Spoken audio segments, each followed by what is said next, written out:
Imagine there's a dice with 50 different sides. Now they're all the same except for one, the magical side. And that has a special effect where when you roll it, you get $1. How many times would you roll that dice? You'd probably roll it a lot. That thing could just be sitting there printing money as you're rolling it. However, you could roll it once, get paid, you might have to roll it 8 more times until you hit that magical square again, get paid again, and then you might have to roll it 140 times without hitting the magical side until you rolled it the 141st time and then got paid. So basically, using statistics, we can say that roughly every 50 times you roll it, you will win $1. But sometimes it might take you 8 rolls, and sometimes it might take you 140 rolls. Now, imagine there is a mega magical dice, and it has 500 sides, but it also pays you $10 every time you hit the magical side. You would still have to roll it roughly 500 times to hit the $10 reward. Now, even though it has the same average payout, about 2 pennies each time you roll it, it'll take you a lot longer to get that payout. Now, this actually is not an issue if you're rolling it all night long, but for example, if you only roll it on your break at work, you could be rolling that dice the whole time and not get a single payout. Or you could get lucky and get a payout twice. Now, imagine that there is a mega dice and it has 5,000 sides, but it pays you $100 every time. Now scale that up. Take this example and extend it to a dice with 500,000 sides, but it pays you $10,000 whenever you hit the magical single side. So now it's basically a lottery. Would you rather roll this dice or the regular dice that only had 50 sides? So even though on average they pay you the same amount, which is 2 pennies a roll, you want the smaller one because you would get paid more often. Well, this is exactly what a mining pool is. So before we continue, you're going to want to go watch our What is Proof of Work video, because it explains the concept so well that your grandpa could understand it, and you're going to need to understand it before we move on in this video. So proof of work is when a computer is incentivized to solve a complex puzzle by guessing and checking until they get the right numbers. In the case of Bitcoin, you're trying to find a random mix of numbers and letters that you can put into a magical black box so that it outputs a certain number of zeros.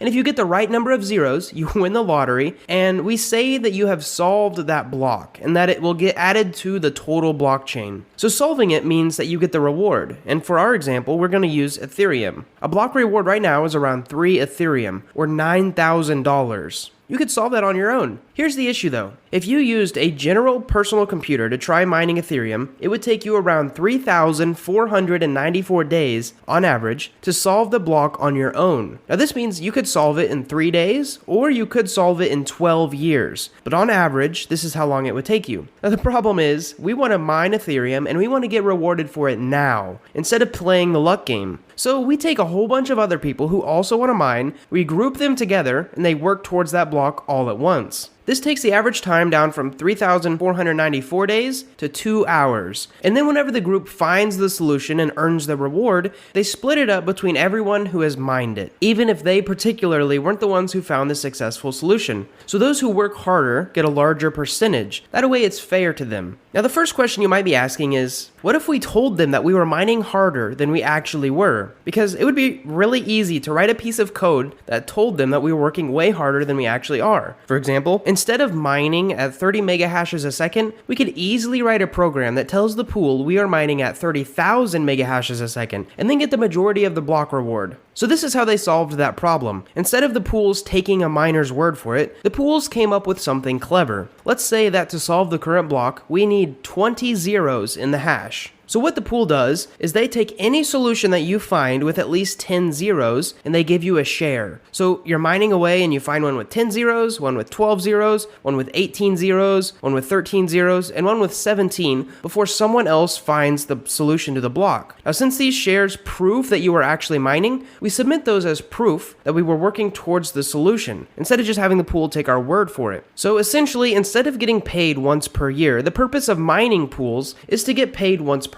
hour. Even if what we're getting paid is a smaller amount, it is much more reliable, and that's the benefit of a mining pool. You should also know that most pools have fees, something very small like maybe 1%, to help support their development and pay for certain things like web hosting. But it is something you should be aware about. Alright, continuing this video, I'm going to be using an actual example of a mining rig that I have hooked up to a mining pool. So I actually have my 2 computers here and then a mining rig that I've built, and it's submitting shares to Nanopool. So this first box right here, 323, this is the current calculated hash rate. So as you can see down here, these are all the shares that I have been submitting to this pool. Based on the number of shares that I have submitted, they calculate my current hash rate. So the shares is how I prove that I'm actually working, because this number right here, this reported hash rate, I can make this number whatever I wanted to. So if we zoom in here real quick, you see this orange line right here that goes up and down, up and down. This is like rolling the dice. Well, this minute I rolled way more than I actually had, and then the next minute, as it's lower than the black line, I actually mined less than I should have. So it goes up and down, up and down. But on average, it creates this average hash rate for the last 6 hours. So that's this blue line, and this blue line should match the last reported hash rate, which is the black line. And as you can see, it basically does. It goes up and down, but on average, even these dips right here, they still roughly meet the black line. And if this is all confusing, basically what is happening is this current calculated hash rate is based on the number of shares, which is what the mining pool uses to try to figure out how fast I'm actually mining. Now this reported hash rate is how fast I say that I'm mining. What really matters is the calculated hash rate. That is what Nanopool pays you for. As you can see here, I have almost 0.05 Ethereum, which is actually the minimum payout. It says lowest that you can go. We're at around $163 here, and it says I'm going to be paid in around 7 hours, which these are really nice tools on the mining pool dashboard. So in around 7 hours, when I hit 0.05 Ethereum, I will be paid out to my Ethereum wallet address. Another thing that is really interesting is this is actually my mining rig. This is the dashboard for it.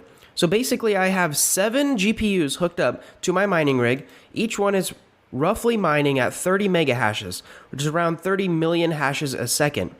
And this number right here, you can see how many accepted shares they have given. And then based on those accepted shares, it roughly calculates the pool hash rate. So I'm actually mining at... Hold on, it jumped around here. I'm actually mining at 207 million mega hashes. That's my true hash rate. That's how fast the GPUs are actually working. But this pool hash rate is how much the pool calculates that I am mining at. And that's what they pay me for.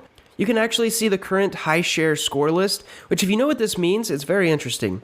So like this one right here, the minimum share is 10 gigahash. If you can find any share that's calculated at over 10 gigahash, it'll send it to the pool and it'll be an accepted share. For example, this one was 64 gigahashes, and because of that, it didn't show up on my high score. And I have been mining for a few days now. So anyways, as we end this video, I really hope that you guys have learned something about how mining pools worked, and I hope that I've answered some questions maybe on how the payout works and what the purpose is. If you've enjoyed this video, please consider clicking the like button and subscribing to watch more videos like this.